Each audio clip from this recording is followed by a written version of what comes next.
మహారాష్ట్రలో ఒక విచిత్ర పరిణామం చోటు చేసుకుంది. కాంగ్రెస్, బీజేపీ బద్ధశత్రువులు. ఎంఐఎం, బీజేపీ సైద్ధాంతిక శత్రువులు, మతపరమైనటువంటి శత్రువులు కూడా. అట్లాంటిది ఈ ముగ్గురు కలిసి పొత్తు పెట్టుకున్నటువంటి ఒక మున్సిపాలిటీ సంచలనం సృష్టించింది. మహారాష్ట్ర అధికార మహాయుతి కూటమిలో అవకాశవాద పొత్తులు చిచ్చురాజుకుంది. మున్సిపల్ కౌన్సిల్ను కైవసం చేసుకునేందుకు బీజేపీ, కాంగ్రెస్, ఎంఐఎం చేతులు కలిపినాయి. థానే జిల్లా అంబర్నాథ్ మున్సిపల్ కౌన్సిల్ని దక్కించుకునేందుకు బీజేపీ, కాంగ్రెస్ జట్టు కట్టినాయి.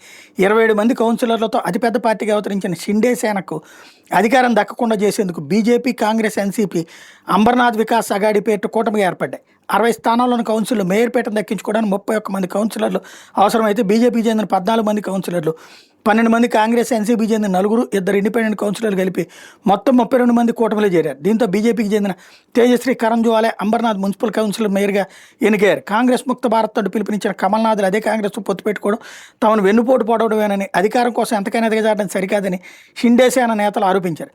అయితే తాము పొత్తు కోసం ఎత్తిరించిన షిండే సేన ముందుకు రాలేదని స్థానిక బీజేపీ నేతలు స్పష్టం చేశారు. మరో బీజేపీకి మద్దతు ఇచ్చిన 12 మంది కౌన్సిలర్లను కాంగ్రెస్ పార్టీ నుండి సస్పెండ్ చేసింది. వెంటనే వాళ్ళందరూ అందులో చేరిపోతారు బీజేపీలోకి. ఇకపోతే ఎంఐఎం మద్దతుతో అకోట్ కౌన్సిల్ కైవసం 35 స్థానాల్లోని అకోట్ మున్సిపల్ కౌన్సిల్ బీజేపీ తరఫున 11 మంది కౌన్సిలర్లు నెగ్గారు.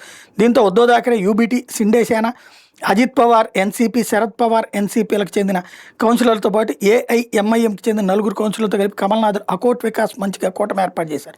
మొత్తం 25 మంది కౌన్సిలర్ల మద్దతుతో బీజేపీకి చెందిన మాయాదులే మేయర్గా ఎన్నికయ్యారు. మరోవైపు కాంగ్రెస్, ఎంఐఎంలతో స్థానిక నేతలు పొత్తులు పెట్టుకోవడానికి మహారాష్ట్ర సీఎం ఫడ్నవీస్ తప్పుపట్టారు. సదరు నేతలపై క్రమశిక్షణ చర్యలు తీసుకుంటామని హెచ్చరించిన ఆయన పొత్తులు వదులుకోవాలని సూచించారు. ఈ 2 చోట్ల కూడా బీజేపీ అధిష్టానంతో సంబంధం లేకుండా లోకల్ లీడర్లు చేశారు. ఆ తప్పుని సరిదిద్దే ప్రయత్నం చేస్తున్నాడు ఫడ్నవీస్.